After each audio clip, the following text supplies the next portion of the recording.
Assalamualaikum warahmatullahi wabarakatuh. Alhamdulillah rabbil alamin. Adan li hada wa ma kunna linahtadiya laula an hadanallah may yahdihillahu fala mudilla lahu wa man yudlil falan tajid lahu waliyyan mursyida.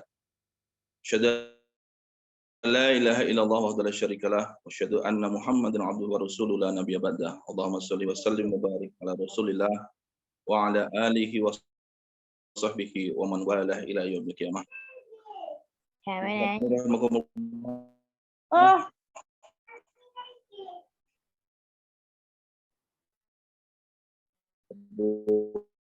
Di dalam marilah kita senantiasa sanjungkan kepada Allah Ta'ala dengan banyaknya berbagai nikmat yang masih ada pada diri kita, sehingga Alhamdulillah pada malam ini kita bisa berjumpa kembali dalam keadaan sehat. Semoga penjenengan juga semuanya sehat semua. Dan bentuk daripada syukur itu adalah kita optimalkan waktu yang masih ada pada diri kita untuk sebanyak-banyaknya beramal soleh. Insya Allah dari setapak hidup menjembatani kita semua untuk senantiasa berjalan di atas kaki kehidupan ini, sebagaimana sebuah filosofi bahwasanya hidup ini adalah perjalanan yang akan kita tempuh tapak demi tapak sehingga akhirnya kita sampai kepada titik tujuan yang sebenarnya. Dan tentu saja banyak sekali hikmah-hikmah dalam kehidupan ini, banyak sekali mana-mana yang harus kita ungkap dalam hidup ini yang insya Allah ujung-ujungnya dakwah. Nah, intinya seperti itu. Alhamdulillah, sebagaimana kita sudah rencanakan pada malam ini kita akan membedah sebuah buku luar biasa, bukan hanya sekedar menengok kembali tapak-tapak sejarah dari kejayaan peradaban Islam di tanah Jawa, Nusantara pada umumnya, tapi juga kita akan diajak nantinya menuju langkah ke depan, langkah-langkah apa yang mestinya kita tapaki untuk menyongsong sebuah peradaban gemilang. Karena tadi UUD, ujung-ujungnya dakwah.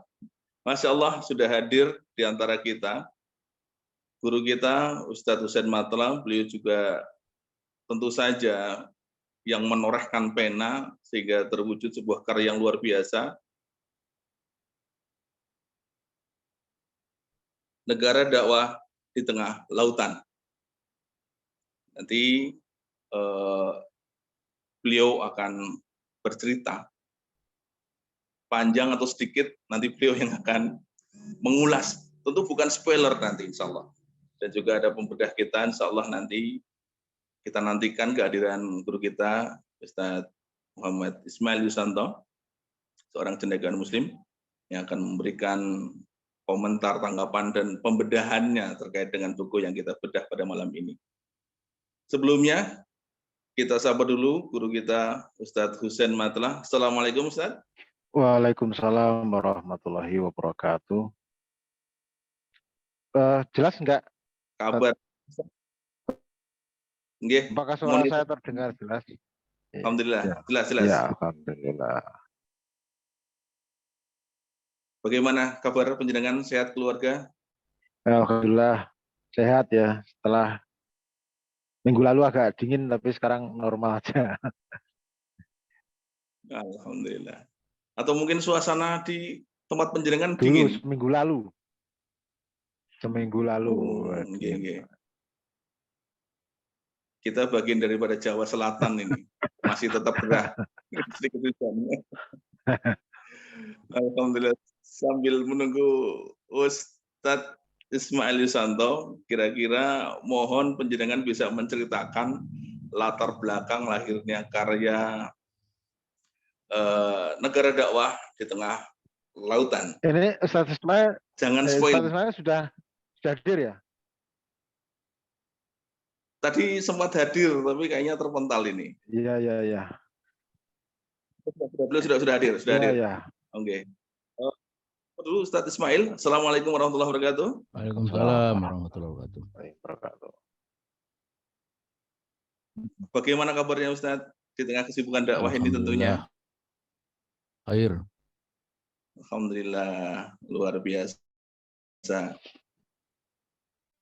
Seorang cendekiawan Muslim yang kita tahu trek beliau terlalu padat. Tapi alhamdulillah di antara kesibukan beliau masih berkenan untuk membersamai kita dalam acara yang luar biasa ini, bedah buku Negara Dakwah di Tengah Lautan. Insya Allah nanti kita berbagi beberapa termin. Pertama nanti Ustadz Husain Matra diberikan kesempatan untuk menceritakan latar belakang dan apa yang terkandung di dalam buku ini tanpa spoiler, biar nanti yang hadir juga bisa berpenasaran ria tanpa mengurangi makna tentunya. Kemudian nanti akan dibedah oleh Ustadz Muhammad Ismail Yusanto pada time kedua, dan insya Allah nanti ada kesempatan terakhir di ujung acara ini kita akan berikan kesempatan kepada hadirin sekalian untuk menanyakan atau mendiskusikan terkait dengan tema yang kita diskusikan malam ini dari perspektif Ustadz Husain Matra dan perspektif Ustadz Ismail Yusanto.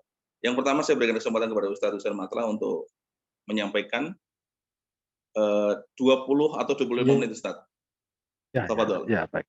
Bismillahirrahmanirrahim. Assalamualaikum warahmatullahi wabarakatuh. Waalaikumsalam warahmatullahi wabarakatuh. Alhamdulillah, alhamdulillah. Salatu wassalamu ala sayyidil mursalin wa ala alihi washabbihi ajmain wa ba'd. Yang terhormat Ustadz Ismail Yusanto. Sebelumnya buku saya yang sebelumnya juga pernah dibedah sama beliau gitu. Syukron, saya ulangi, syukron sekali lagi untuk yang buku ini juga bersedia untuk membedahnya. Bahkan buku saya yang sebelumnya yang Misi 7 Planet, pengantarnya adalah dari Ustadz Ismail Yusanto. Jadi saya dalam banyak hal saya belajar menulis itu dari Ustadz Ismail Yusanto. Bahkan saya dulu pernah suka main ke Jogja berguru pada Ustadz Ismail Yusanto. Jadi alhamdulillah sekarang saya ucapkan syukuran katsiro pada Ustadz Ismail Yusanto bersedia membedah buku ini ya. Kalau ada keberhasilan semoga ini juga insya Allah juga ada andil dari Ustadz Ismail Yusanto dalam ini bagaimanapun saya hasil bimbingan beliau juga gitu. Amin, alhamdulillah. Ya. Kemudian saya ucapkan syukuran katsiro juga buat Ustadz Dika, Mbah Jim. Saya tahunya Mbah Jim ya. Walaupun banyak nama aliasnya. Banyak nama aliasnya yang bersedia untuk meluangkan waktu untuk memandigani ya kalau bahasa Jawanya untuk bedah buku ini ya. Baiklah. Jadi kalau terkait tadi bicara latar belakang gitu ya. Kenapa saya membuat buku ini gitu ya. Jadi ada beberapa hal yang saya itu jadi sulit untuk diam gitu. Sulit untuk diam ya. Kayak saya kok harus merasa menyampaikan sikap gitu atau mengulas gitu ya. Pertama terkait kondisi Indonesia. Yang kedua terkait kitab Mafahim Syiasi, yang ketiga terkait kitab Nizamul Islam.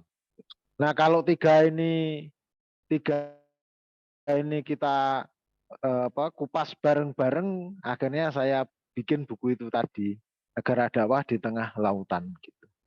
Jadi dari tiga hal ini memang kayaknya kok saya harus berkomentar terkait Indonesia misalkan.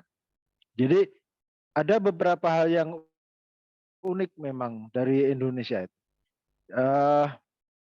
Jadi kalau misalkan ya di buku itu saya ulas perbandingan misalkan antara daerah bekas kerajaan Jenggala yang sekarang menjadi daerah NU ya dan bekas kerajaan Kediri yang sekarang menjadi daerah PDIP, memang ini agak berbeda suasananya gitu. Kebetulan saya dari Boyolali ya, yang bekas daerah Kediri. Istri saya itu dari Tegal. Kalau saya ulas di situ bukan hanya Jenggala ya, tapi juga Kalingga, gitu. Yang kulturnya memang agak dekat-dekat ke Jenggala, daerah pesisiran. Jadi memang beda gitu ya. Memang beda. Saya tuh mikir gini, kalau orang Surabaya kok kalau ngomong tuh kayak apa ya? Ya dalam bayangan orang Solo kayak dimantep-mantepin itu, ngomong cilik cuili gitu ya. Kan gitu kan, gitu. Ini ngomongnya mereka encer, cair, nggak banyak pertimbangan, ngomong tas gitu. Nah, kemudian eh, banyak ustadz-ustadz kita dari daerah Surabaya gitu. Dari daerah-daerah sana lah. Kemudian banyak juga rintisan dakwah dari sana. Kemudian begitu saya baca banyak hal terkait sejarah Indonesia, kok banyak kelahiran negara besar di Nusantara ini memang awalnya dari situ gitu loh. Awalnya dari situ. Gitu, awalnya dari situ. Kesannya itu suasananya itu kalau mempelopori hal yang baru gitu ya. Itu kok memang dahsyat gitu ya. Disebut pelopor juga bagus, disebut versi lain provokator buat versi lawannya itu tampaknya juga bisa. Indonesia sendiri juga dirintis dari tempatnya Cokraminoto. Jadi memang ini sesuatu yang khas gitu. Kalau kemudian orang daerah situ itu orang daerah dari situ tuh beropini, berdebat atau bertengkar katakanlah, itu efeknya ke seluruh Indonesia. Hanya dulu terkait kasus apa langsung ke seluruh Indonesia.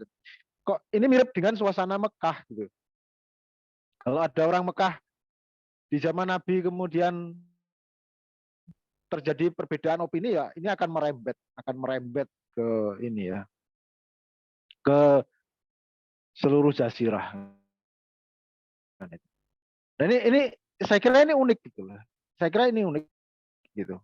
Jadi kalau hal ini ya, kalau hal ini gimana daerah seperti ini perannya dalam dakwah Islam ini tentu akan kita bisa petakan kira-kira optimalnya di mana gitu. Itu. Nah, kemudian bekas daerah Kediri gitu. Bekas daerah Kediri. Ini juga unik gitu. Ya ini daerahnya saya, daerahnya Mbah Jim, daerahnya Ustadz Dika, daerahnya Ustadz Ismail Hisanto. Sama gitu. Jadi kalau kita amati kalau orang Solo mantu gitu ya, itu tuh panitianya bisa jadi satu kampung yang diundang 6 kampung. Gitu. Kalau orang daerah saya gitu. Jadi skala besar. Dan masakannya kalau selama satu kampung itu biasanya sama. Karena kan panitianya sama. Selama masih di satu kampung biasanya masakannya nggak berubah. Akan seperti itu. Jadi kalau hari raya jadi kalau bulan Zulhijjah mantu masih satu kampung, yuk gonta-ganti di kampung itu masakannya masih sama terus. Kira-kira seperti itu. Lain kalau daerah Semarang, daerah Kendal, kalau ada orang nikahan lebih kecil, lebih kecil. Ketika saya nikah di Tegal sama istri saya itu dibanding ini ya, dibanding pembantu di daerah saya gitu, yang jadi pembantu di kampung saya itu masih gede pembantu di kampung saya itu menikahkan anaknya gitu. Seperti itu. Karena memang skalanya skala beda. Jadi orang lahir di kampung itu sudah dia tuh berada di tengah komunitas sehingga dia harus bersikap pada tetangganya seperti apa, ada unggah-ungguh dan lain-lain. Jadi masyarakat yang seperti ini sebenarnya lebih terbiasa dengan organisasi skala besar, lebih lebih biasa dengan organisasi skala besar. Itu kalau kemudian kita cek sejarahnya ternyata juga banyak referensi tentang ini gitu. Bagaimana Sultan Hamengkubuwono II membangun petani prajurit misalkan, yang anggotanya puluhan ribu, kampung-kampung disiapkan sebagai militer. Kemudian Sultan Agung itu juga bagaimana kemudian membangun petani militer juga, itu kalau dalam kondisi Mataram saat itu melakukan ekspansi wilayah, hal semacam itu akan kelihatan sekali. Nah, ditambah suasana yang subur, ditambah bahan baku murah gitu. Sehingga kerajaan-kerajaan dulu di Indonesia yang awalnya di daerah pesisir, walaupun berdirinya di pesisir, akhirnya akan bergeser ke pedalaman. Dan ketika kemudian generasi ketiga terjadi perpecahan, biasanya yang unggul yang pedalaman.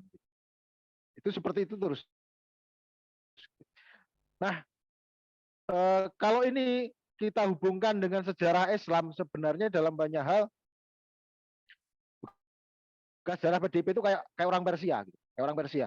Kebetulan saya baca bukunya karya karangan Dr. Kamal Said Habib itu, yang kaum minoritas dalam pandangan Islam. Ya memang orang Jawa itu dalam banyak hal kayak orang Persia, kayak orang Persia. Gitu. Sementara kalau orang-orang Surabaya, gitu, orang-orang bekas daerah Jenggala itu, ya itu lebih seperti misalkan orang-orang Mekah, orang Kufah, orang Basroh, daerah-daerah seperti itu. Nah, kemudian hal lain terkait kemerdekaan Indonesia yang relatif berani melawan hegemoni Jawa itu ya kalau nggak orang Sunda, orang Minang, itu yang kerasa sekali gitu loh. Lah mengapa? Karena memang ada sejarah mereka yang sejarah mereka itu, kalau Sunda itu karena lebih tua dari Jawa gitu, kerajaannya juga lebih dulu. Raden Wijaya sendiri juga dari orang Sunda gitu. Raden Wijaya padahal pendiri Majapahit gitu ya. Ibunya dari Sunda gitu. Ya ini kalau kita lacak ternyata ketemu juga referensi sejarahnya. Kemudian orang Minang memang ada cerita memang beberapa kali berhasil melawan hegemoni Majapahit. Di dalam sejarah Indonesia kok yang relatif berani melawan hegemoni Jawa itu seperti itu. Ternyata pemilu 01 02 kemarin juga dua daerah itu yang relatif dominan untuk mengimbangi hegemoni Jawa. Kalau kemudian kita cek, kemudian dulu ada rivalitas antara divisi Siliwangi dan divisi Diponegoro, Kodam Siliwangi dan Kodam Diponegoro yang sebenarnya itu berefek sampai sekarang, ternyata itu juga masih berefek lah. Kalau kita petakan dalam sejarah Islam, ini kejadian-kejadian seperti ini juga ada. Suku-suku yang kemudian seperti orang Sunda atau Minang itu juga ada. Kemudian kalau orang luar Jawa secara umum tuh, ya kalau kita bandingkan antara Arab dan Persia, sebenarnya Jawa secara umum itu lebih dekat Persia, sementara luar Jawa itu mirip dengan Arab. Lah, kalau dalam sejarah Daulah Umayyah, Daulah Abbasiyah, ini orang Arab itu ibaratnya striker. Ibaratnya striker kalau main sepak bola, sementara orang Persia itu defender. Jadi kalau misalkan melihat suasana orang Jawa kok banyak merahnya, banyak kejawaannya, kalau kemudian mendirikan negara Islam apa bisa? Ini namanya juga cuma defender. Namanya defender, problemnya begini, di Jawa itu yang militan Islam banyak, pro Islam banyak. Tetapi kasusnya adalah yang pro sekuler, pro kejawen juga banyak. Ini masalah laten dari dulu seperti itu. Perang Diponegoro antara yang pro Islam dan pro Belanda itu jumlahnya juga seimbang. Sehingga kalau satunya membesar, satunya juga membesar seberapapun akan seperti itu. Ini kita bicara Jawa secara umum ya. Kalau kita bicara pihak-pihak yang berjuang di dalam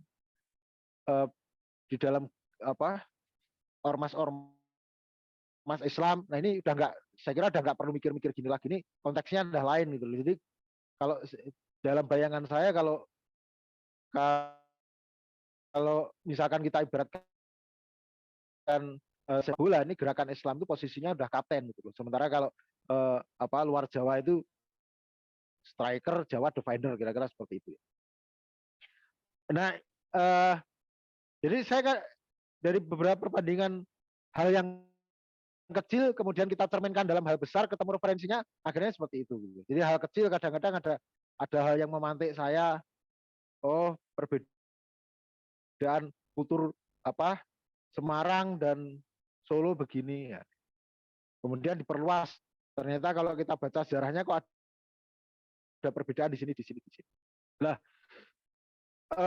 hal yang membuat saya berpikir tentang ini adalah kadang orang itu berpikir untuk menegakkan suatu negara yang melaksanakan syariat Islam dan dakwah Islam itu seakan-akan harus Islam semua. Islam, pemahaman Islam ideologisnya harus baik semua. Harus baik semua. Sebenarnya nggak perlu menunggu seperti itu. Tidak perlu menunggu seperti itu. Ini yang sebenarnya ingin saya tekankan dalam buku ini. Orang Persia itu juga masih banyak yang Majusi kok. Orang Sam juga masih banyak yang Nasrani. Tetapi dulu ya yang Majusi seperti itu jadikan aja orang-orang yang ngurusi administrasi misalkan seperti itu. Orang-orang Kristen Koptik ya disuruh ngurusi keuangan. Kan yang penting jihadnya di bawah orang-orang yang benar-benar paham agama. Dakwahnya di tangan orang-orang yang benar-benar paham agama. Adapun para petaninya, ya yang sebelumnya bertani di dalam kekaisaran Romawi, kemudian tetap bertani di dalam daulah Islam. Akan seperti itu. Orang Persia sebelumnya bertani, berikutnya bertani juga. Nah, sebenarnya ini yang ingin saya tekankan. Nggak perlu menunggu, tidak perlu menunggu semuanya harus paham Islam dengan cukup, katakanlah Indonesia itu yang paham Islam secara ideologis dan politis harus 80%. Saya kira nggak perlu seperti itulah. Tidak harus begitu. Tidak harus begitu. Bahwa dakwah kita itu dakwah pemikiran iya, tapi untuk menegakkan syariat Islam sebenarnya tidak harus masif itu baru bisa. Gitu. Kalau kita bicara daulah Islam di Madinah dulu, ya masih ada orang fasik, masih ada orang munafik, bahkan ada orang yang mati dikira mujahid ya di dalam perang Uhud, ternyata dia ada orang yang sebenarnya lebih karena kesukuan, itu ada. Nah sebenarnya ini ya yang ingin saya tekankan. Kalau kita pahami keistimewaan tiap-tiap kekhasan tiap-tiap suku di Indonesia. Gitu. Nah sebenarnya ya sudah dengan kondisi yang ada, bagaimana Indonesia itu sudah bisa membuat Belanda jaya. Indonesia bisa membuat Amerika jaya. Jadi betapa luar biasa orang-orang Indonesia ini. Gitu. Kita sudah bisa membuat Belanda jaya, 2 abad lebih bisa membuat Amerika jaya beberapa puluh tahun, dan tidak perlu menunggu orang Jawa ke Belandaan, tidak perlu menunggu orang Jawa ke Amerika. Yang penting dulu ketika Belanda, kebiasaan orang Jawa yang biasa dalam organisasi skala besar, orang-orangnya di dalamnya menjalani dengan tekun, ya sudah dipakai aja oleh Belanda dalam tanam paksa kan gitu. Nah kemudian dengan kebiasaan orang Jawa yang terbiasa dengan organisasi skala besar, dipakai oleh Amerika untuk jadi buruh-buruh pabrik yang kan seperti itu. Nah kalau dalam Islam tentunya juga bisa, karena kalau dalam Islam tidak memperdayai tapi memberdayakan. Lalu yang memperdayai aja bisa, apalagi memberdayakan. Ini yang saya pikir seperti itu. Ini dari sisi tentang Indonesianya ya. Indonesianya memang ada hal-hal yang khas gitu. Ya kalau ini kita jabarkan lebih lanjut, misalkan Makassar dibahas, Riau dibahas, Aceh dibahas, nanti akan makin panjang. Tapi saya ingin sampaikan beberapa contoh aja maksud saya di sini. Karena tadi kan bicara latar belakang. Yang kedua terkait kitab Mafhum. Di dalam kitab Mafhum itu membuat saya berpikir, oh, iya ya ternyata tiap bangsa itu punya kekhasan yang kayaknya sulit keluar dari kekhasan itu. Dan bangsa-bangsa yang dibahas di kitab Mafhum itu karena itu bangsa-bangsa di Eropa itu kan setara dengan suku-suku besar di Nusantara. Orang Jerman dibanding orang Jawa jumlahnya juga masih banyak orang Jawa tampaknya. Jadi ketika di situ dibahas bangsa Jerman, maka ini setara kalau di sini bahas suku Jawa yang lebih layaknya bangsa Jawa. Atau kemudian di situ di kitab Mafhum dibahas misalkan bangsa Prancis, maka di sini ada suku Sunda yang jumlahnya ternyata juga nggak jauh beda.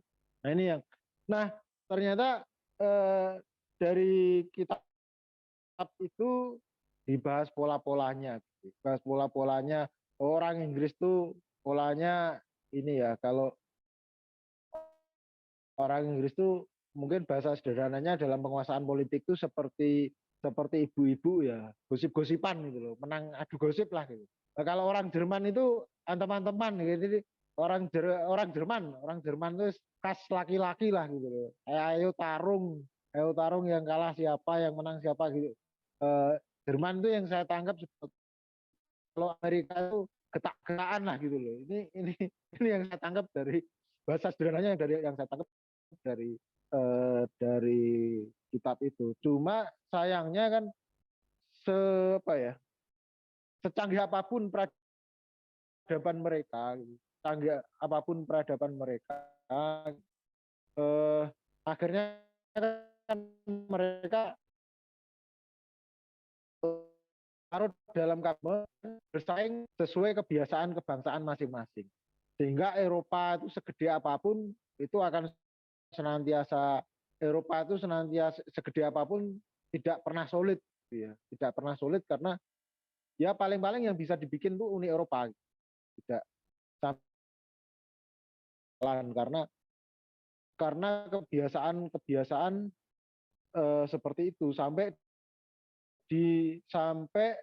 Presiden Prancis pakai bahasa Inggris saja itu menuai kecaman oleh parlemen sampai seperti itu. Lah artinya Eropa itu tidak imbang antara canggihan peradabannya ya, madaniyahnya istilahnya. Jadi peralatan-peralatannya dengan kualitas ikatan mereka yang lebih mengandalkan nasionalisme. Nah, kita bicara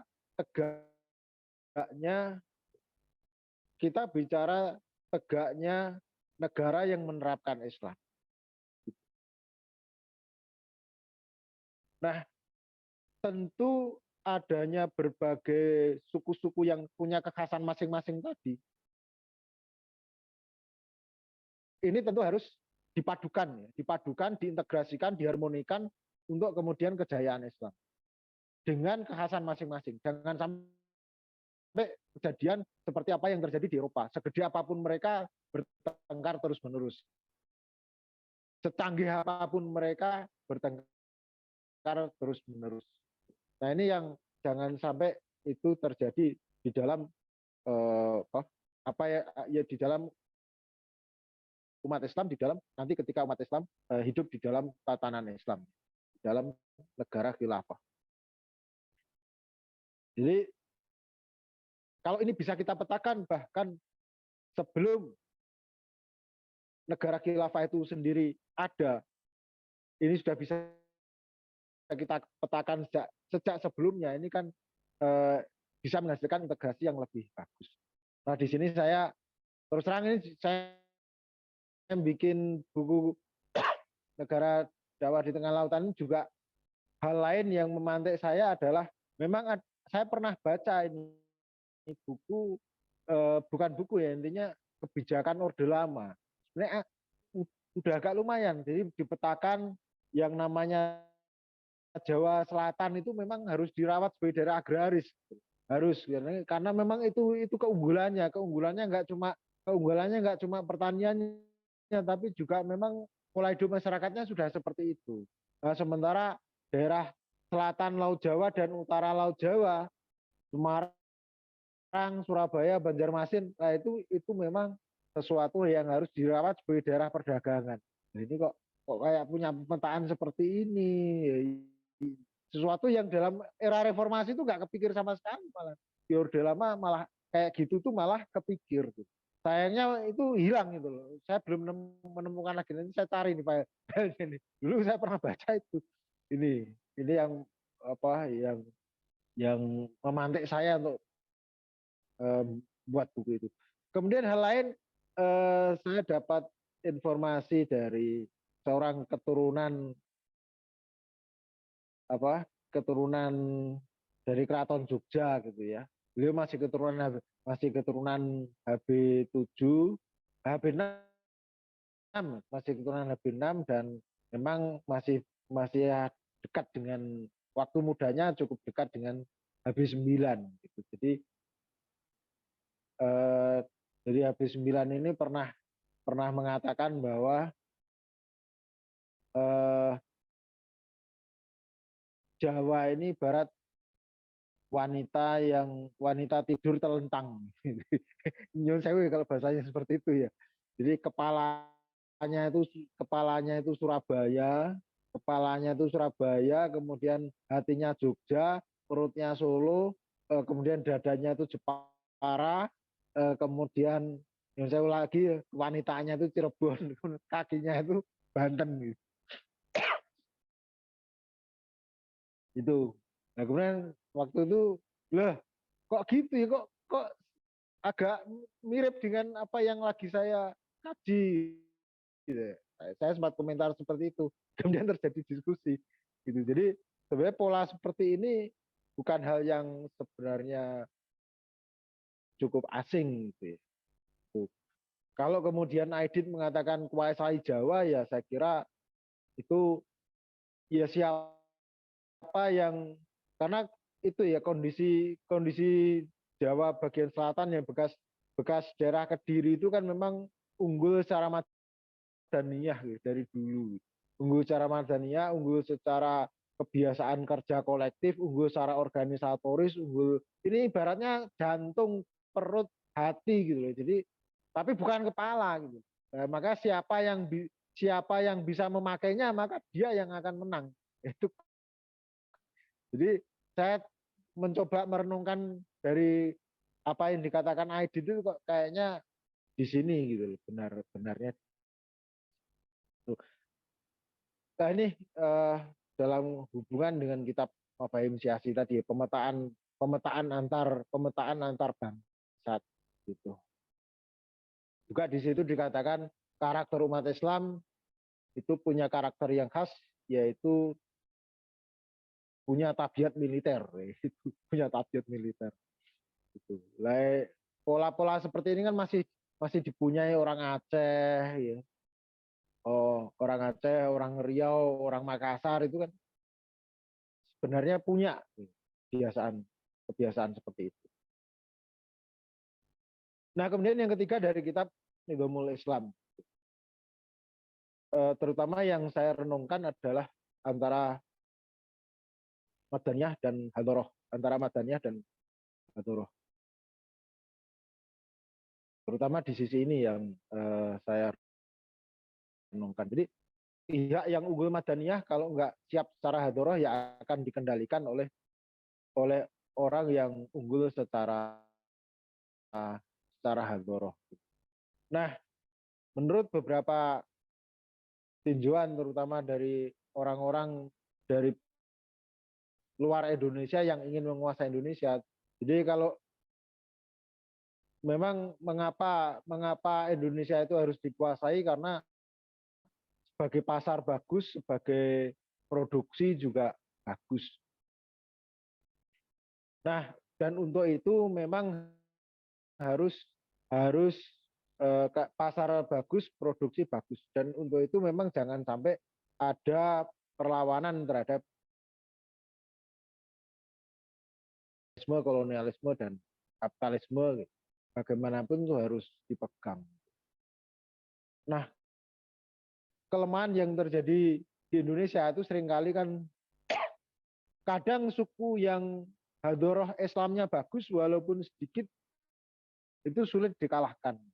Ya karena mereka 100% satu haluan. Sementara suku yang sebenarnya unggul dalam kebiasaan-kebiasaan terkait teknologi, gitu ya, terkait organisasi, terkait kemasyarakatan, terkait perusahaan, yang sebenarnya sudah terbiasa, justru jauh lebih gampang dikalahkan karena secara hadoroh itu tidak menjadi satu. Pejuang Islamnya juga banyak, pro Islamnya juga banyak, tetapi senantiasa mendapatkan halangan dari pihak yang kontra Islam. Jumlahnya selalu sama. Dan kalau ini kita kaitkan dengan ulasan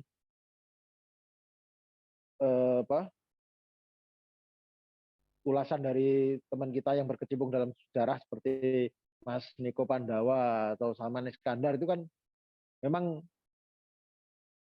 program untuk menjaga ya supaya umat Islam itu lemah di dalam melawan imperialisme kan justru misalkan dikaitkan dengan notifikasi gitu. Dikaitkan dengan glorifikasi Majapahit misalkan seperti itu. Tidak langsung bicara kapitalisme, tidak langsung bicara sekulerisme, tapi pokoknya diajak menjauh dari Islam aja. Dan ternyata dari dulu sampai sekarang itu caranya gonta-ganti, tapi sebenarnya itu dijaga. Nah, terutama yang paling lemah dalam hal ini adalah kondisi di Jawa Selatan. Jawa Selatan, tapi secara umum lebih kuat dari Jawa Utara. Maka kalau penjajah sebagai kepala memegang Jawa Selatan sebagai jantung, maka Jawa Utara itu tinggal jadi jubir, suruh ngomong apa. Ini kan sebenarnya sangat disayangkan sekali karena yang jadi jubir dari sekulerisme itu akhirnya justru pihak yang sangat paham Islam, pihak yang berlatar belakang pesantren kan. Kasusnya asing memegang Jawa Selatan,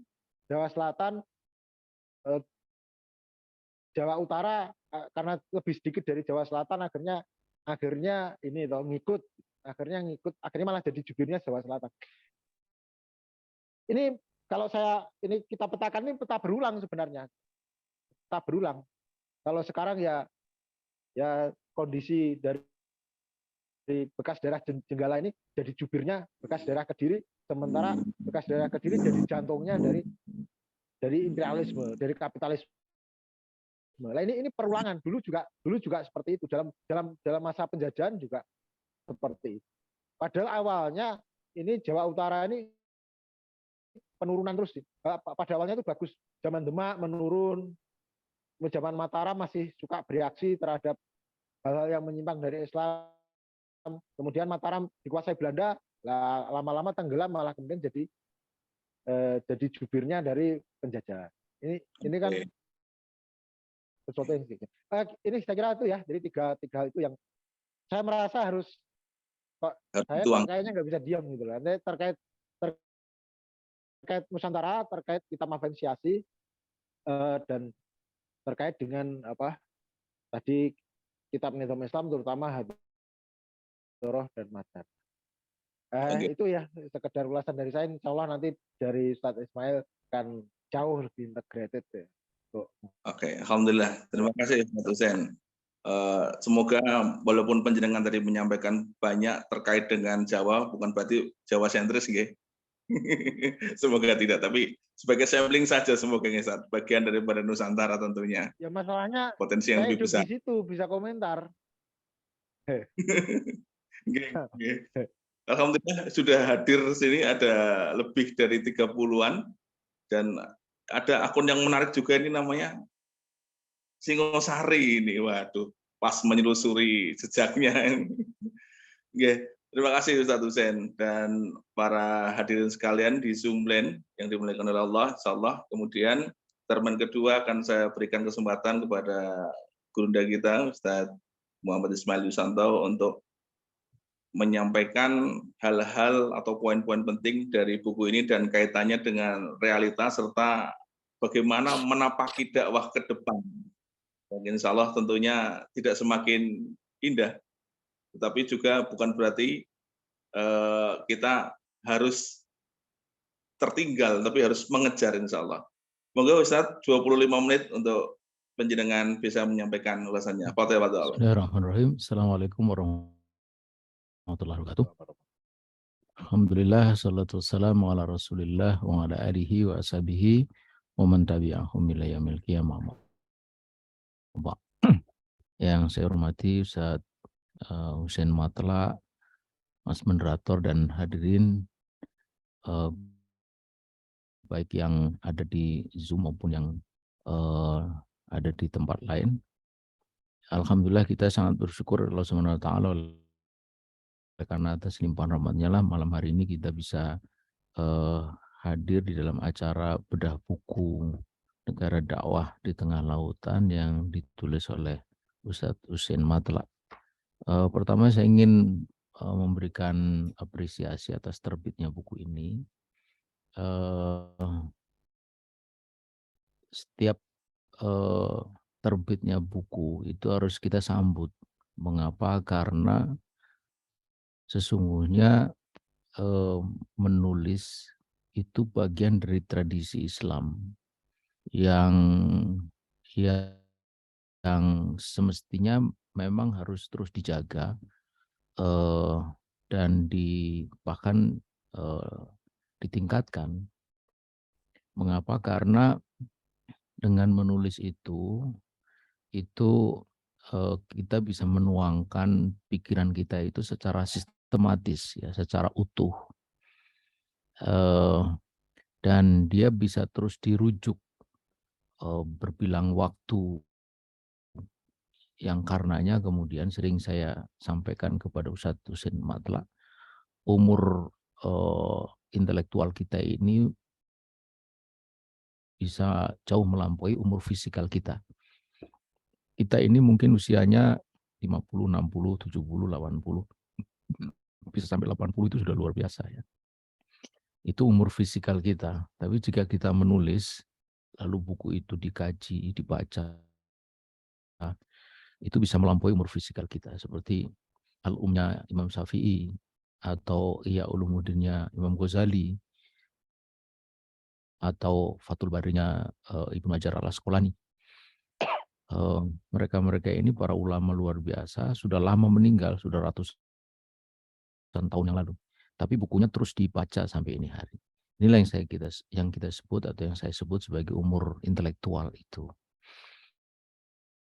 Dan itu kita semua tahu adalah pahala jariah yang terus mengalir, ya, amal jariah yang pahalanya terus mengalir. Kita semua tahu Nabi mengatakan idza mata ibnu adam in qata amaluhu illa min salatin. Kalau meninggal atau mati anak Adam manusia itu, maka terputuslah amal solehnya kecuali 3 hal. Dan 1 dari 3 itu adalah ilmun yuntafa'u bih, ilmu yang bermanfaat. Dan ilmu itu diantaranya adalah yang tertulis itu. Jadi saya selalu menyambut gembira setiap kali terbit buku itu, dan karenanya saya hampir tidak pernah menolak jika diminta untuk membedah, karena ini kesempatan untuk juga membaca. Itu yang pertama ya. Jadi saya ingin menyampaikan apresiasi terlebih dulu kepada Ustadz Hussein Matla yang saya kenal memang punya keadrengan ya, atau punya kesungguhan dan keseriusan untuk menulis sesuatu yang saya kira ini hari itu jarang kita temukan.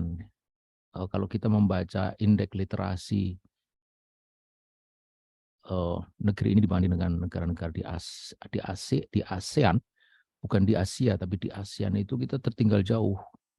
Indeks literasi itu diantaranya adalah berapa buku dibaca per kapita, berapa buku diterbitkan per kapita. Kita itu termasuk paling rendah. Saya lupa angka-angkanya, tapi paling rendah. Kenapa? Karena menulis buku itu pasti dia harus membaca. Dari bacaan itulah kemudian dia bisa tuangkan gitu. Jadi kalau literasi membacanya sudah rendah, maka literasi menulisnya juga pasti rendah gitu. Apalagi dengan era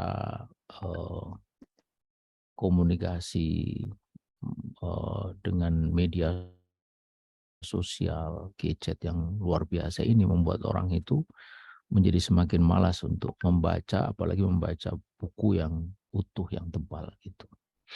Itu satu ya. Kemudian yang kedua, meminjam istilah musik. Itu memang ada genre ya dalam musik itu. Ada genre musik rock, ada musik jazz, blues, kemudian pop, dangdut ya. Itu genre ya dalam musik. Itu dikenal. Dan saya kira begitu juga dalam buku itu ya. Dalam buku itu juga kita kenal ada genre lah, kita pakai istilah itu. Setidaknya ada empat genre ya, genre buku. Yang pertama adalah buku-buku teks normatif. Seperti kalau kita membaca fikih sunnahnya Said Sabiq misalnya, atau fikih Islam wa adilatuhnya Syekh Wabah Zuhaili.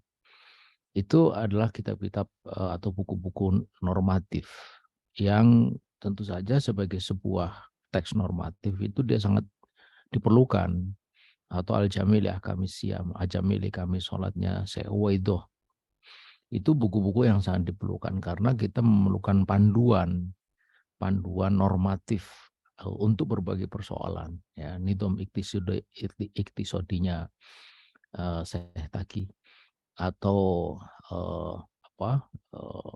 sistem ekonominya Muhammad Bakir Sadr misalnya gitu, atau Ahkamus Sultaniyahnya Al-Mawardi misalnya, atau Siasat Syariahnya Ibnu Taimiyah.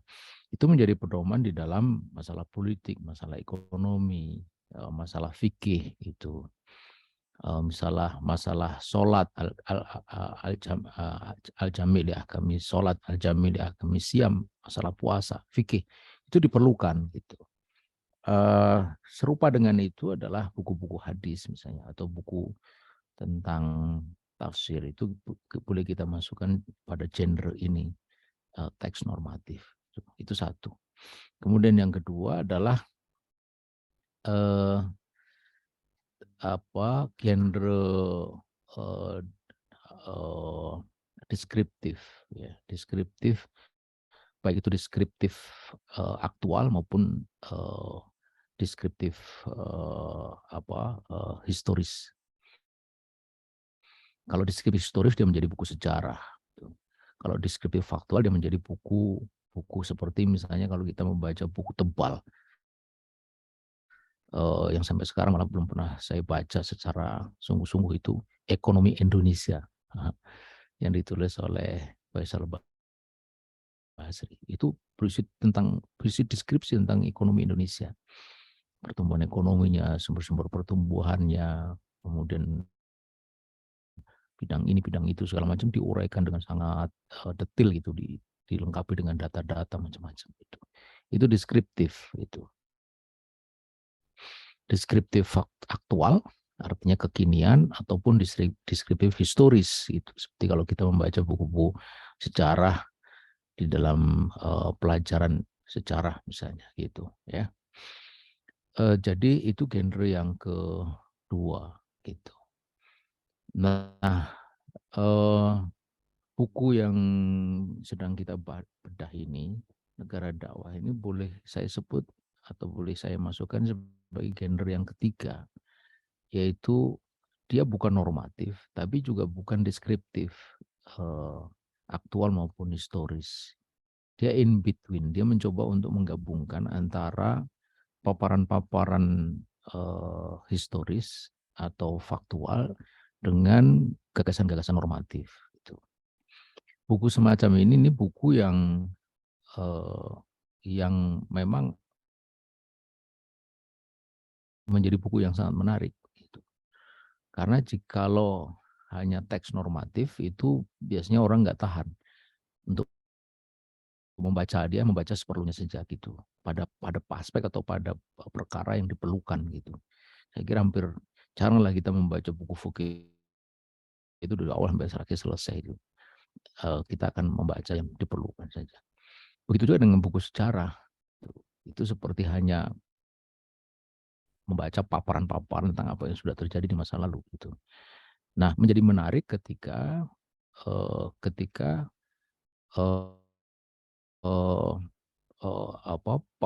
fakta-fakta sejarah itu dibaca di dalam kerangka ini hari dengan dengan bingkai gagasan normatif gitu, atau gagasan normatif yang diurai dengan dengan eh, dengan tambahan, atau bukan tambahan tapi dengan juga memaparkan aspek-aspek yang sudah menjadi sejarah. Sejarah itu memang fungsinya itu, kalau kita membaca apa yang disebut di dalam surat Yusuf itu ada ibroh di sana ya. Laqad kana fi qasasihim ibratun liulil albab. Sungguh pada kisah-kisah mereka itu ada ibroh. Jadi fungsi utama dari sejarah itu ibroh gitu. Nah, seberapa benar ibroh yang kita dapat dari sejarah itu tentu sangat tergantung kepada seberapa benar sejarah itu ditulis, atau seberapa besar sejarah itu kita pahami gitu. Bila sejarahnya ditulis dengan benar atau kita pahami dengan benar, tentu maka akan menghasilkan ibroh yang benar. Sebaliknya jika salah, ya ibrohnya juga akan salah. Nah, di titik itulah Allah memastikan bahwa kisah-kisah di dalam Al-Quran itu benar. Ya, katakan pada lafaz berikutnya itu makana haditsa yuftara, dan tidaklah Al-Quran ini berisi dari kisah-kisah yang dibuat-buat itu. Jadi kisah itu adalah kisah nyata. Jadi kalau kita membaca Fir'aun, ada Haman, ada Korun, ada Musa, itu benar itu. Sebagaimana juga Lot itu benar. Kemudian ada Nabi Ibrahim Ismail, Nabi Ismail yang disembelih oleh ayahnya sendiri, itu juga benar gitu. Atau istrinya Siti Hajar yang ditinggalkan oleh suaminya Nabi Ibrahim di lembah biwadin ghairi zizar'ain, itu disebutnya dalam Al-Quran, itu juga benar gitu. Lembah itu juga memang ghairi zizar'ain, yang tidak ada tetumbuhan, itu benar gitu. Semua yang benar, tidak ada yang tidak benar.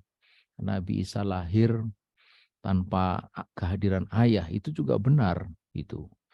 Bahwa Siti Maryam itu dia merasa terkejut bagaimana dia bisa walam yamsasni basar, bagaimana aku bisa punya anak, ini gulamun walam yamsasni basar, sementara aku tidak pernah disentuh oleh laki-laki manapun gitu, walam akun bahagia, dan aku bukanlah perempuan yang nakal. Itu juga benar itu. Termasuk juga ketika dia dalam keadaan kehausan, kelaparan, itu diperintahkan untuk bertelekan kepada batang pohon kurma, lalu diperintahkan wahuzi ilaiki gitu, dan goyangkan itu, lalu jatuhlah itu buah kurma itu juga benar gitu. Makanya sebenarnya kalau kita merujuk kepada teks-teks ayat itu yang berkenaan dengan kisah lahirnya Nabi Isa oleh ibundanya Siti Maryam, itu kita akan sampai pada kesimpulan bahwa jikalau ada pohon yang lekat dengan kelahiran Nabi Isa itu adalah pohon kurma ya. Jadi pohon Natal itu pohon kurma, bukan cemara gitu. Karena itulah pohon yang bahkan disebut gitu rutoban jania gitu, rutop. Dari sana rutop itu eh, kurma matang ya, sebelum dia menjadi tamar. Tamar itu kurma kering. Itu kalau kita membaca ini fase-fase ini, fase-fase pertumbuhan buah kurma, itu tamar itu 120 hari. Usianya itu 120 hari atau berapa? 4 bulan ya, 4 bulan. 4 bulan dari pentil gitu kalau orang Jawa bilang. Pentil itu kira-kira bulan Mei. Jadi Mei, Juni, Juli, Agustus, September gitu. Maka kita bisa perkirakan kurma yang ada rutopnya itu atau pohon yang ada rutopnya itu bulan September. Jadi kalau kita mau perkirakan kelahiran Nabi Isa itu ya kira-kira bulan September. September, Oktober, bukan Desember. So kalau Desember sudah musim dingin tidak ada lagi kurma, sudah habis kurma.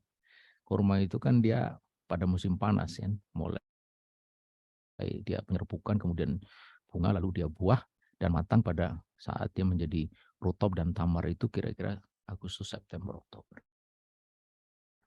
Itu benar gitu. Karenanya maka ibroh yang didapat dari kisah itu juga benar gitu. Nah, jadi kisah itu atau sejarah itu memang penting untuk diambil ibrohnya gitu.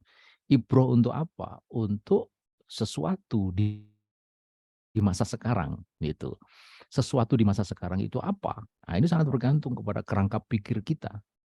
Kerangka pikir kita itu apa sebenarnya? Itulah yang kemudian dipengaruhi oleh bacaan kita terhadap teks normatif gitu. Tadi Ustaz Husain Matlab menyebut beberapa kitab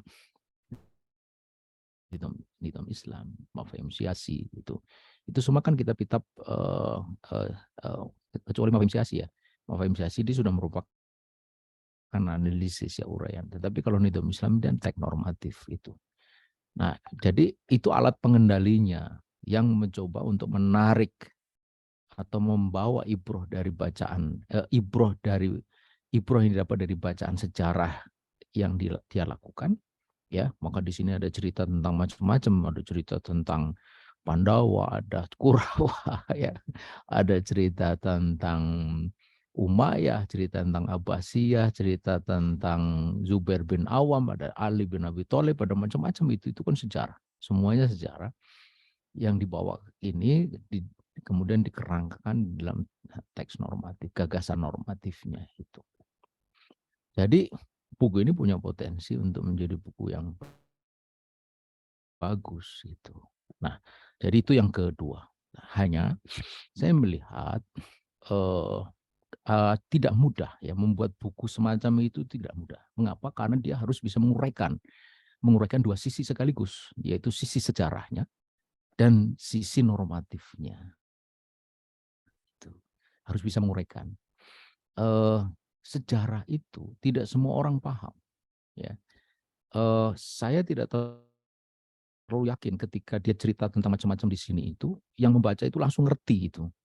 Saya tidak terlalu yakin, karena tidak semua orang itu ngerti. Misalnya, Duryudono memanggil Yudhistira misalnya gitu. Di sini ada cerita kayak begitu. Kemudian ada Turanaya, Hun, Mongol, Turki, dia cerita macam-macam di sini. Ya, itu dia langsung paham gitu. Ya, ada cerita tentang Al-Ghor, cerita tentang Umar bin Khattab, Utsman dipilih setelah khalifah itu saya tidak terlalu yakin orang bisa langsung. Itu kesulitan besar itu. Ketika orang tidak paham apa yang dibicarakan di sini berkenaan dengan sejarah, orang akan tidak connect dengan apa yang dibicarakan di situ gitu. Kalau bahasa lisannya itu iki ngomong apa iki? Nah, gitu. Iki lagi nulis apa sih? Gitu. Ya, gitu. Apalagi kalau kemudian gagasan normatifnya apa? Nah, saya melihat di sini juga tidak cukup jelas itu. Dia menulis bahwa misalnya keanggunan 7 sistem pemerintahan Islam, keanggunan 6 sistem pergaulan Islam, patuh tertib tidak berlebihan. Ya, betul, itu keanggunan. Apa sih yang dimaksud dengan keanggunan di situ? Lalu konteksnya apa di dalam buku besarnya, dalam judul besar negara dakwah ini apa gitu. Ini yang saya kira tidak kurang terpaparkan, terjelaskan. Jadi apa sih sebenarnya benang merahnya atau gagasan besar dari buku ini apa? Jadi ada dua di situ. Yang pertama adalah kesulitan menceritakan sejarah, kemudian menarik ibrohnya, kemudian membawa di dalam konteks normatifnya itu. Gitu. Apalagi saya melihat di sini itu ada banyak sekali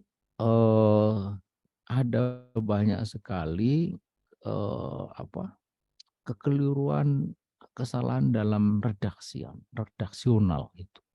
Sesuatu yang kalau kalau kalau kita membaca Tempo ya, Tempo itu keras sekali dalam soal ini. Keras sekali dia. Dia itu sampai punya prinsip dan itu yang kemudian saya adopt atau saya sering sampaikan itu zero fault. Jadi kesalahannya itu harus nol. Itu. Kenapa? Karena begitu ada kesalahan redaksi, paling sedikit ya, itu akan memberi kesan ceroboh. Nah, gitu. Memberi kesan ceroboh. Bahwa ini penulis yang tidak teliti itu. Lebih celaka lagi kalau kemudian kesalahan redaksi itu bisa menyimpangkan makna gitu.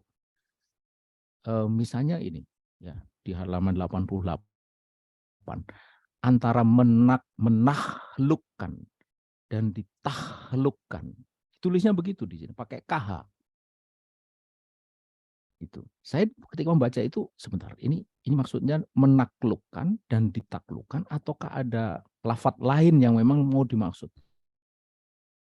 Ternyata yang dimaksud itu memang ditaklukkan dan menaklukkan gitu. Kalau ditaklukkan dan menaklukkan setahu saya nggak pakai KH dia. Ya pakai K saja, menaklukkan dan ditaklukkan. Ini contoh, padahal ini jadi judul ini. Jadi judul. Artinya penulis itu secara sengaja menggunakan lafaz ini untuk menuliskan menaklukkan dan ditaklukkan. Sebuah kekeliruan yang menurut saya sangat fatal gitu. Apalagi kalau kemudian apalagi bukan hanya kekeliruan redaksi tetapi juga ada kekeliruan di dalam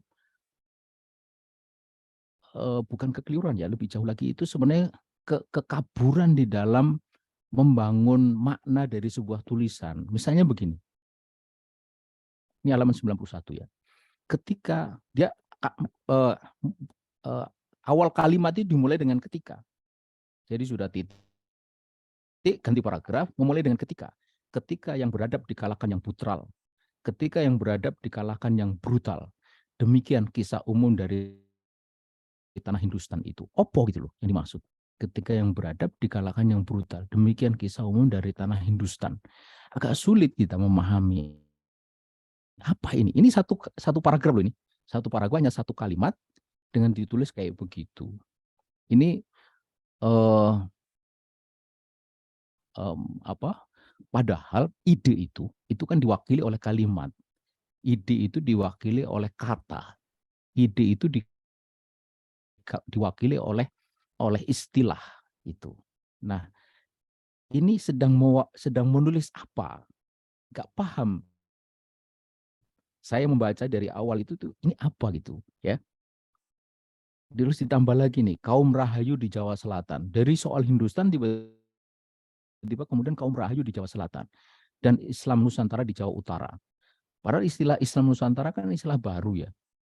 Gitu. Apakah dulu itu memang sudah ada istilah Islam Nusantara di Jawa Utara? Tampaknya memakai pendekatan khas pembelaan pada Dravida ini. Gitu. Jadi apa ini? Pembelaan pada Dravida. Dravida apa? Nah, hubungannya dengan kaum Rahayu Selatan dan Islam Nusantara. Nah, jadi ini hanya mungkin bisa dipahami oleh penulisnya yang memang saya lihat Ustadz Husin Matla ini bacaannya luas, bacaan sejarahnya luas, sedemikian sehingga kemudian dia bisa mengurai macam-macam gitu. Tapi ketika dituangkan di dalam sebuah paparan yang singkat seperti ini bisa membuat pembacanya tidak langsung paham apa yang dimaksud gitu. Jadi saya ingin mengatakan begini, buku ini punya potensi menjadi buku bagus, tetapi dengan prasyarat yang tidak ringan tadi itu. Ketika prasyarat-prasyarat itu tidak tercapai atau tidak terpenuhi, maka kalau bahasa Jawanya itu menjadi bukan mangkel, kalau buah itu belum mateng itu loh. Jadi kalau telo Kemerampuh, dibakar, kalau mateng jadi mempur. kemera, Kan mempur kalau kemerampuh. kalau Magel mungkin satu. ya, magel atau apa gitu loh. Jadi matang ora, mentah ora gitu loh. Jadi antara matang dan mentah itu apa aduh saya lupa istilahnya itu. Ya, mungkin itulah gitu. Yang karenanya kemudian nggak enak dimakan. Nek mentah sisan itu enak. Telo itu dimakan mentah ya enak kan. Masih bisa lah digoreng gitu. Atau kalau dibakar matang sisan itu juga enak. Tapi kalau matang orang, mentah orang itu terus apa mengkel gitu, bukan mangkel ya, mengkel gitu. Nah saya khawatir buku ini menjadi mengkel gitu, nah, kayak begitu.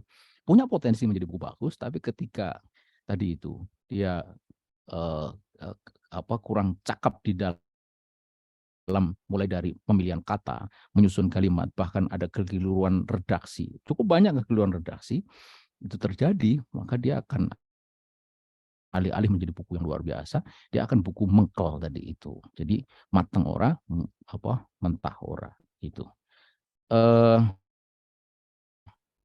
Misalnya lagi ini halaman 113. Saya juga mengeritkan kening gitu ketika membaca bangsaku, bangsa kecil, tapi bisa diperbesar gitu. Ini itu memang bangsa pakai TS itu sak kan itu sak itu bisa usin mata baca enggak Ya, halaman 113 ya itu kurang jenengan total. memang Ya, itu kurang total. Setelah saya cek harusnya malah sekalian diplesetkan bang satu bangsa kecil gitu.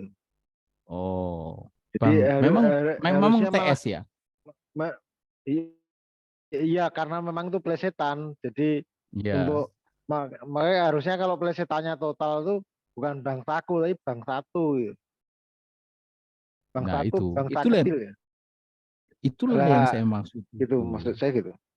ya itu yang saya maksud bahwa eh, jadi ada potensi dia menjadi buku, tapi ketika dia itu kurang cakep di dalam menguraikan ini, termasuk bermain-main plesetan kayak begini, itu alih-alih saya yang membaca saja itu pusing kok gitu. Ini keliru itu bener itu kok bangsaku gitu, pakai TS gitu, pakai sak kan gitu. Ya, nah, itu yang apa yang beberapa catatan yang penting itu. Eh, tapi saya senang membaca buku itu dalam arti ini buku ini mengajak untuk pesiar gitu kemana-mana gitu.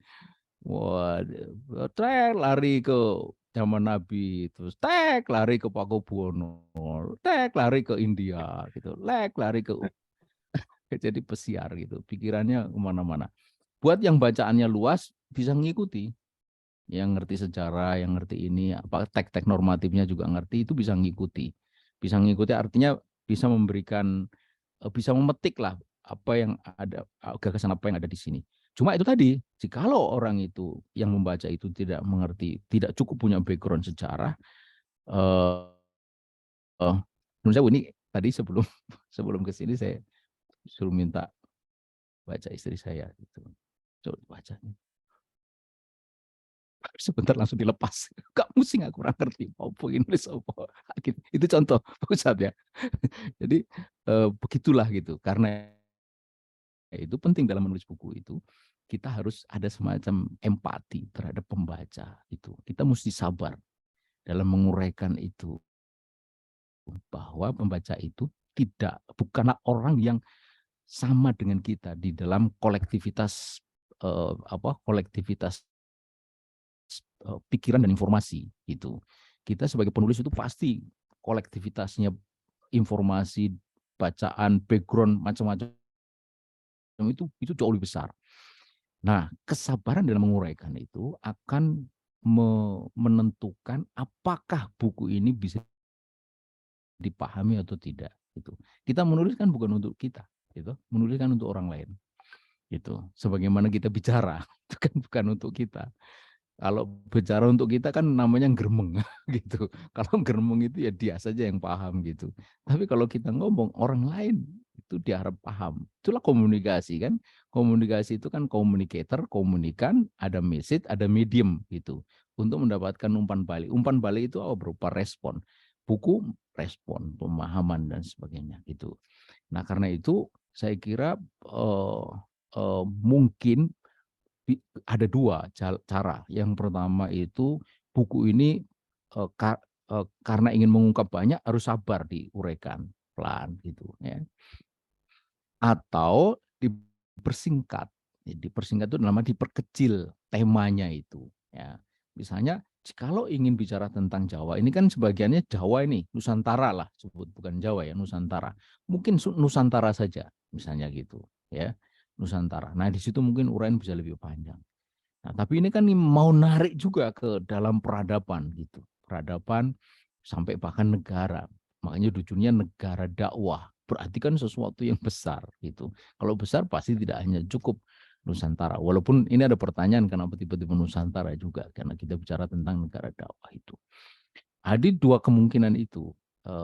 Jadi topiknya dipersempit sehingga area kupasannya itu menjadi lebih terbatas, atau tetapi diurai secara lebih dalam atau lebih longgar gitu ya. Karenanya kemudian pasti halamannya menjadi tambah banyak. Ini saja sudah 200 lebih gitu. Ya, saya kira itu apa yang bisa saya sampaikan, tapi anyway, sekali lagi saya memberikan apresiasi. Saya ingin mengutip apa yang dikatakan oleh Mark.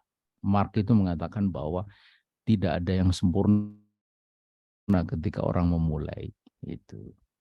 Kalau saya tahu bagaimana cara menghubungkan orang, tidak akan pernah lahir Facebook. Itu.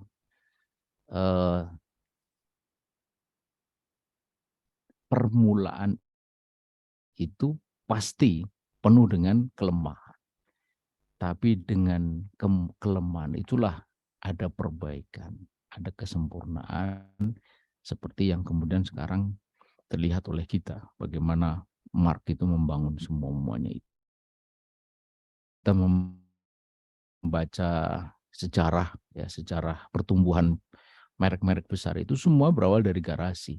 Harley Davidson dari garasi. Amazon dari garasi. Kemudian ini Microsoft dari garasi. Artinya dari sesuatu yang kecil. Jack Ma memulainya juga dengan sesuatu yang sangat sederhana. Sekarang menjadi raksasa di bidangnya masing-masing. Jadi yang paling berharga dari buku ini adalah keberanian menulis itu, dan itu tidak banyak dilakukan. Dan memang Ustadz Husin kan pulang balik saya bilang bahwa apa sih syarat atau apa sih cara menulis yang paling baik? Cara menulis, resep menulis paling baik itu apa? Ya menulis. Gitu, menulis. Itu resep paling bagus. Menulis ya menulis gitu. Berenang bagaimana? Ya nyegur gitu. Karena hanya nyegur kolam bisa berenang. Kalau teori terus nggak pernah nyegur, sampai kiamat juga nggak akan pernah bisa berenang. Bahwa kemudian di awal-awal keblebek, ngombe banyu banyak segala macam itulah proses. Sama juga dengan buku ini itu. Saya kira mungkin terbitan kedua dan sebagainya itu bisa lebih sempurna dari apa yang ada ini. Saya kira itu terakhir ya. Terima kasih, selamat untuk terbitnya buku ini. Mudah-mudahan ini menjadi amal jariah yang akan memperpanjang usia intelektual antum. Insya Allah. Demikian. Wassalamualaikum Waalaikumsalam warahmatullahi wabarakatuh. Alhamdulillah, Allah sangat jasa Ustaz Ismail Santor dengan pembedahannya yang luar biasa. Semoga ini menjadikan, mungkin Ustaz Husain akan meninjau kembali apakah akan diperbesar, dipertebal, diuraikan, dieksplor dan dirincikan lagi, atau mungkin dipersingkat. Monggo, silakan. Tetapi para hadirin sekalian, Zoomland, setapak kehidupan, bahkan penjenengan bisa mengajukan pertanyaan dengan resen. Kita langsung bertanya kepada kedua narasumber, para guru kita ini. Silakan, mungkin ada yang sudah mempersiapkan pertanyaan dari diskusi kita pada malam ini.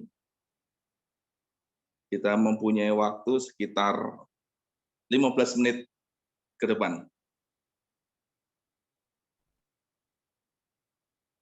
Jika belum ada, saya malah bertanya dulu nih, Ustaz. Kira-kira potensi-potensi untuk Ustaz dan Matra dulu sebentar. Potensi-potensi dari misalnya ciri khas Prancis, Inggris, ataupun Jawa, Sumatera, suku-suku tertentu itu, apakah itu berdasarkan memang kode dari Allah, ataukah dari statistik yang muncul itu, kesimpulan penjenengan? Ya, Ini, Ustaz, ya. tidak? Baik ya. Jadi syukran kasih tinjauan dari Ustadz Ismail. Kayaknya ini kemajuan. Dulu saya di kritikannya tuh sampai 20-an ada gitu. Jadi ini nggak sampai 5 ya. Walaupun dalam gitu. Ini contoh aja 5 itu. Sebenarnya bisa 50 juga bisa.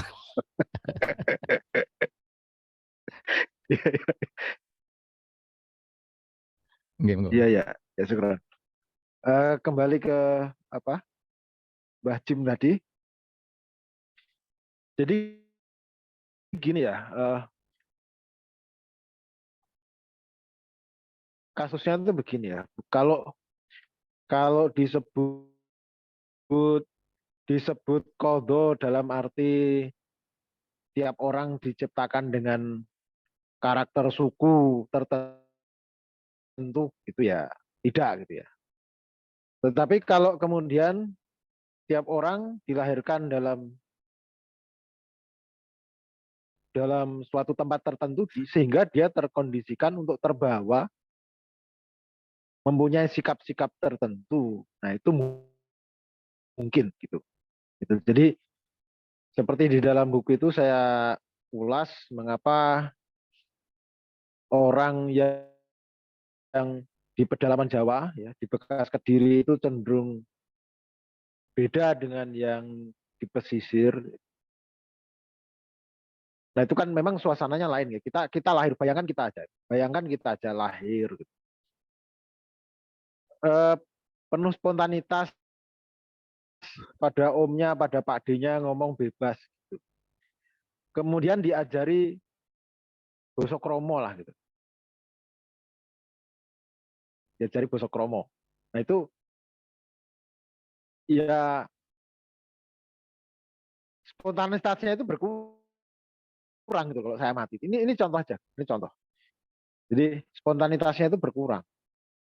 Ponakan saya yang ketika usianya 2 tahun 3 tahun nggak mengenal kromo itu bebas sama omnya sama Pak D-nya. Nah begitu udah diajari bosok kromo kan berkurang spontanitasnya. Sementara kalau kita lihat di Surabaya, di Sidoarjo, di Semarang, itu kan yang semacam itu tuh nggak terlalu gitu, nggak terlalu berkurang. Ya karena bahasanya tidak, yang ngoko ya tetap ngoko, yang bahasa Indonesia itu bahasa Indonesia. Ya kan seperti itu. Jadi hal semacam ini kan akan akan membuat berbeda. Atau kita lahir di desa gitu ya. Lahir di desa itu kan kita berada di tengah-tengah komunitas. Orang Jawa itu mungkin kalau dalam bahasa ekstrimnya itu mungkin bisa diistilahkan pencitraan itu suatu keharusan gitu loh. Walaupun tidak diniatkan pencitraan. Ini makanya pertimbangannya kan ewuh pekewuh atau enak nggak enak kan sering begitu kan.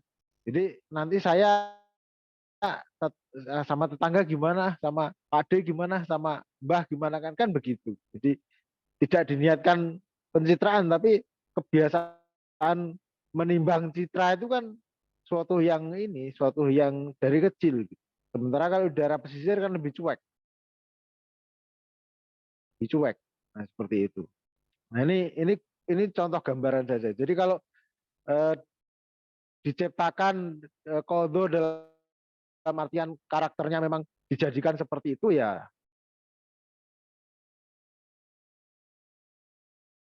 dilahirkan dalam lingkungan tertentu, dalam kultur tertentu yang membuat sikap dia seperti itu yang lebih pas gitu ya. Gitu. Jadi kayak Jerman, kayak Inggris, nah itu di kitab Afirmasi kan dijelaskan mengapa Inggris itu biasa berpikir tipu daya. Itu kan ada kaitan dengan kebiasaan Inggris sebagai nelayan gitu. Sebagai nelayan di tengah-tengah komunitas nelayan itu akhirnya berpikir efektivitas,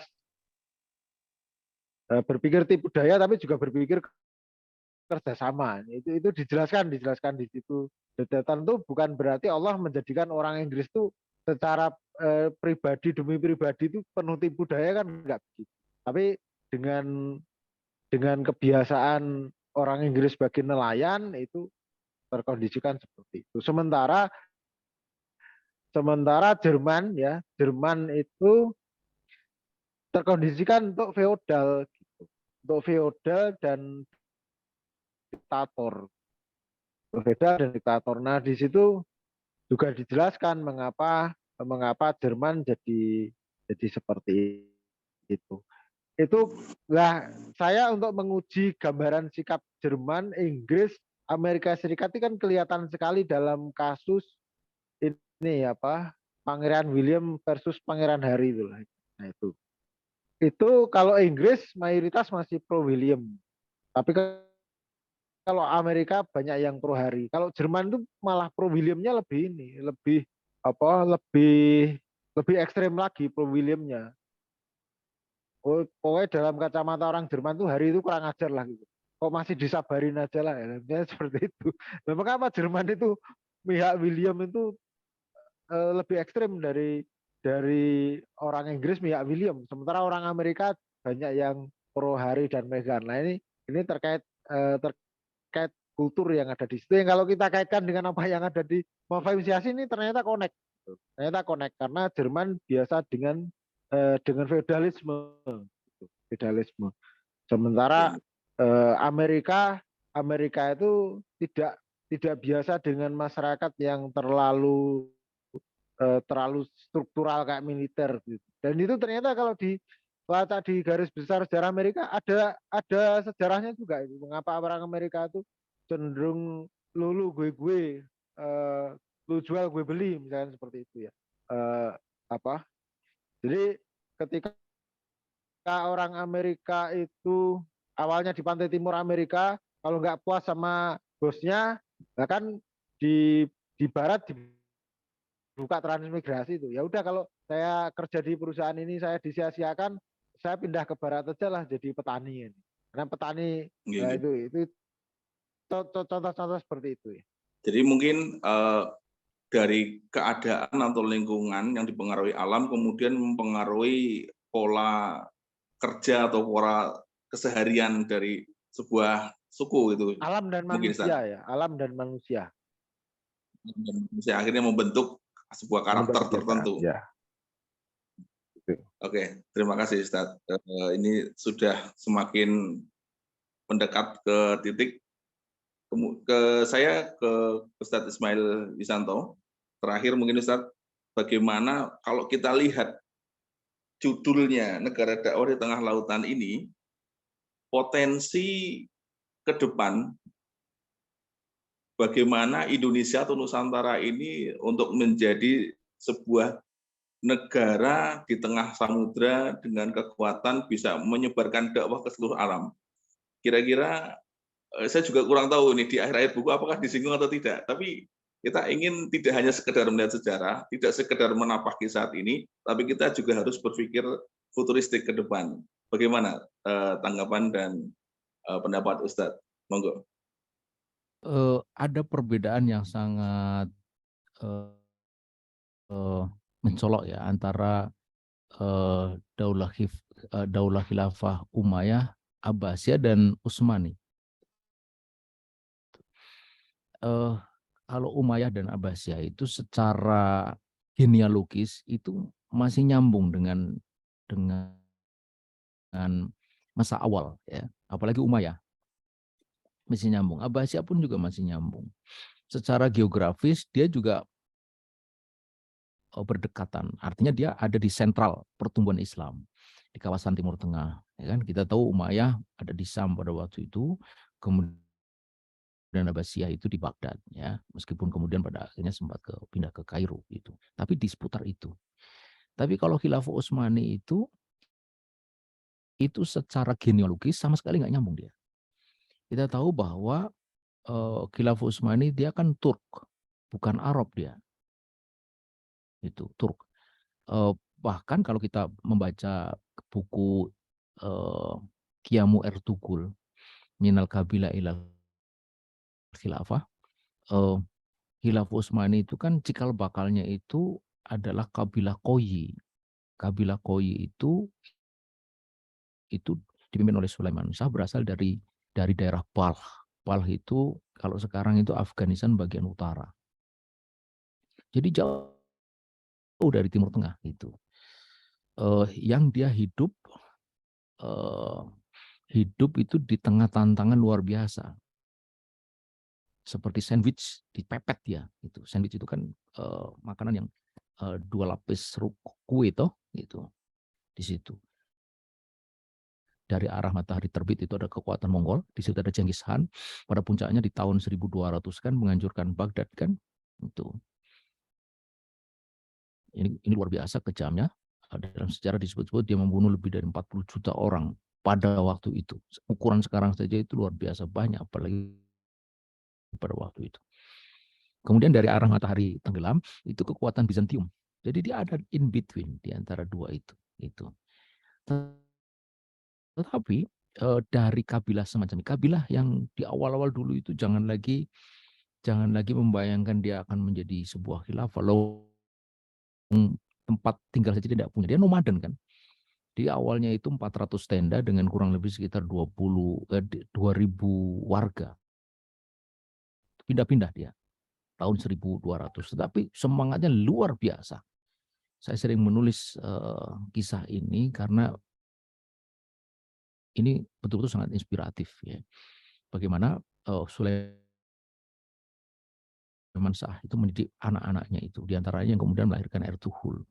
Ertugrul melahirkan Utsman. Dari nama anak Ertugrul Utsman inilah kemudian menjadi Khilafah Utsmani. Utsman melahirkan Orhan, Orhan melahirkan Murad, Murad melahirkan Bayezid I, Bayezid I melahirkan Muhammad I, Muhammad I melahirkan Murad II, Murad II melahirkan Muhammad II. Siapa Muhammad II itu? Muhammad II, kalau saya sebut Muhammad Al-Fatih pasti tahu. Dan Muhammad Al-Fatih itu ternyata jaraknya dengan Sulaiman Shah, moyangnya itu kurang lebih sekitar 230 tahun. Itu. Jadi penaklukan Konstantinopel itu baru terjadi setelah 230 tahun dari moyangnya ada waktu itu di kawasan Balkh yang kemudian dia nomad bergeser sampai ke arah perbatasan dengan Bizantium gitu. 230 tahun, bukan waktu yang pendek, 2 abad lebih itu. Tapi secara mencatat bisa lahir sebuah peradaban yang diinisiasi oleh sebuah kabilah yang sama sekali secara genealogis dan secara geografis itu tidak nyambung secara langsung dengan pusat kekuasaan Islam sebelumnya, baik itu Umayyah maupun Abbasiyah. Nah ini bisa kita jadikan sebagai dasar untuk menjawab pertanyaan tadi. Apakah mungkin Indonesia? Itu kalau ditanya mungkin, jawabannya pasti mungkin. Itu kenapa tidak? Hanya apakah orang-orang di Indonesia itu memiliki karakter-karakter seperti karakter-karakter yang dimiliki oleh kabilah Koyi tadi itu. Itu salah satu karakter yang luar biasa pada kabilah Koyi itu adalah, saya tulis di Al-Wa'i yang kemarin edisi Januari itu, pandangan akhirat itu. Sampai ada satu nasihat penting dari Orhan kepada Murad. Orhan itu anaknya Utsman, ya. Utsman, Orhan, kemudian anak-anaknya Orhan itu Murad 1.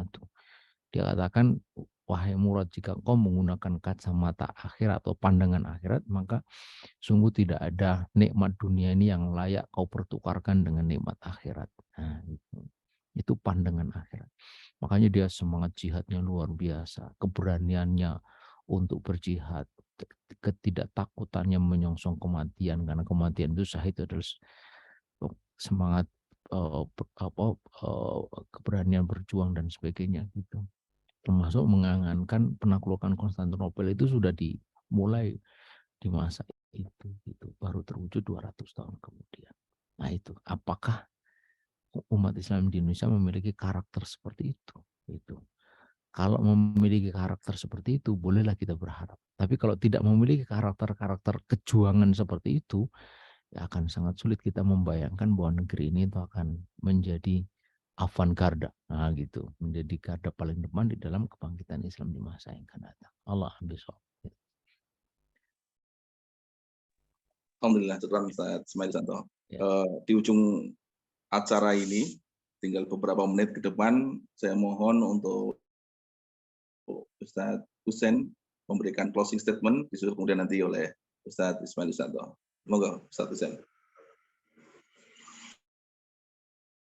Ya.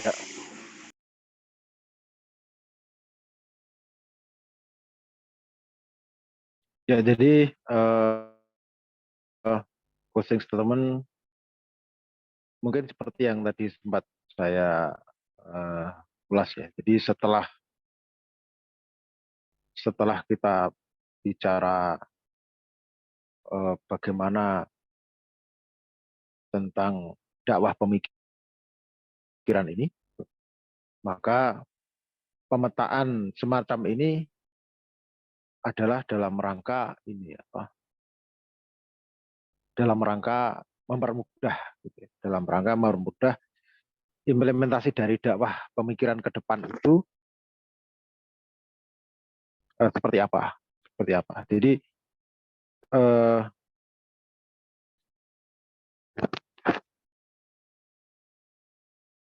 kalau kita kaitkan dengan yang tadi sempat kita ulas ya, jadi bahwa Indonesia ini ya, di masa Belanda pernah menjayakan Belanda, di masa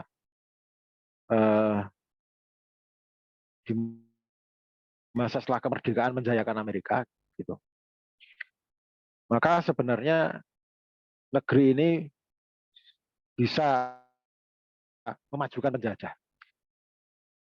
Cuma karena diperdayai, maka ada cara lain yang lebih memungkinkan kita membuat negeri ini bisa berbuat untuk Islam, itu diberdayakan. Nah, setelah kemudian dakwah pemikiran, maka pemetaan semacam ini harapan saya bisa mempermudah. Saya kira itu aja. Terima kasih Ustaz Husain. Semoga ini juga menjadi pemicu semangat kita semua yang hadir, bahwasanya ada potensi-potensi yang insya Allah ke depan tidak akan terabaikan dan tidak akan diperdayai, maksudnya seperti itu. Kepada Ustaz Muhammad Ismail Santo, closing statement-nya. Ya, dakwah itu merubah. Seperti masyarakat Arab pada waktu itu yang jahiliyahnya luar biasa kan, itu berubah menjadi bangsa yang mulia, yang terkemuka karena Islam. Jadi Islam itu merubah. Karena itu jikalau kita ditanya apakah bangsa ini punya potensi, selalu punya potensi. Tinggal apakah betul-betul dakwah itu merasuk kepada pikiran dan perasaan dari bangsa ini. Jika masuk, maka dia akan berubah menjadi sebuah bangsa yang punya kekuatan, daya upah, semangat, pembelaan terhadap kebenaran, terhadap prinsip-prinsip tauhid, dan itu sebagian sudah dibuktikan di masa lalu. Keberanian melawan Belanda, keberanian melawan Jepang, keberanian melawan PKI dan seterusnya gitu. Dan saya kira itu akan terus berlanjut karena sepanjang dia manusia itu, maka ketika dia bertemu dengan kebenaran tauhid, dia akan melecit menjadi manusia yang berbeda gitu. Karenanya potensi kebangkitan itu bisa di mana saja gitu. Tergantung di situ bagaimana resultantenya ketika dia berhadapan dengan kekuatan-kekuatan penghalang kebangkitan gitu. Karena ketika kekuatan kita naik, penghalang itu juga naik, kan? Gitu. Resultantenya adalah apakah kekuatan kebangkitan itu lebih unggul daripada kekuatan penghalang kebangkitan. Jika dia unggul, maka resultantenya itu positif. Nah, di situ potensi kemenangan itu akan ada. Tapi jika resultantenya negatif, tentu akan terhambat untuk mencapai kemenangan. Dan saya kira ini hari kita merasakan itu, bahwa kekuatan penghalang kebangkitan itu masih sangat kuat. Kebangkitan terus bergulir, ya. Kekuatannya terus bertambah, tetapi kekuatan penghalang juga masih cukup kuat. Kalau dia ada tanda-tanda kebangkrutan, tapi kebangkrutan sebuah raksasa itu masih cukup kuat. Itu ibarat petinju, selama-lamanya petinju kelas berat itu kalau mukul ya mungkin masih membuat kita pingsan. Ya. Karenanya maka ini pasti akan terkait dengan sebuah periode di mana pada titik tertentu kekuatan kebangkitan itu sudah melampaui kekuatan penghalang kebangkitan. Sedemikian sehingga resultantenya positif, di situ kemenangan ditambah dengan Nasrullah akan dicapai. Saya kira itu, karena itu yang paling penting adalah bagi kita, apakah kita berpartisipasi dalam semua proses itu. Sebab kebangkitan, kemenangan, tegaknya kembali kehidupan Islam, tegaknya kembali Al-Khilafah itu sebuah kepastian. Yang jadi soal apakah kita turut serta atau tidak. Kalau kita tidak turut serta ya berarti kita get nothing. Tetapi kalau kita turut serta, meskipun kemenangan mungkin tidak bisa kita rasakan di masa usia kita hidup, insya Allah kita sudah memberikan partisipasi dan itu menjadi catatan amal soleh di sisi Allah. Itu yang menurut saya paling penting. Terima kasih. Assalamualaikum warahmatullahi wabarakatuh. Waalaikumsalam warahmatullahi wabarakatuh. Alhamdulillah jasa kepada guru-guru kita yang sudah kerso untuk meluangkan waktu dalam diskusi bedah buku kita pada malam hari ini. Untuk sahabat-sahabat sekalian, setapak dakwah, setapak hidup, jangan lupa saya simpulkan UUD. Ternyata ujung-ujungnya dakwah sebelum kita kepada ujung-ujungnya daulah. Rawuh semuanya. Memberikan pencerahan kepada guru kita, semoga bermanfaat untuk yang hadir sekalian. Jangan lupa tetap kita akan pamit ya. Informasi. Ya. Oke, kalau sehat. Syukur, Dad. Ya.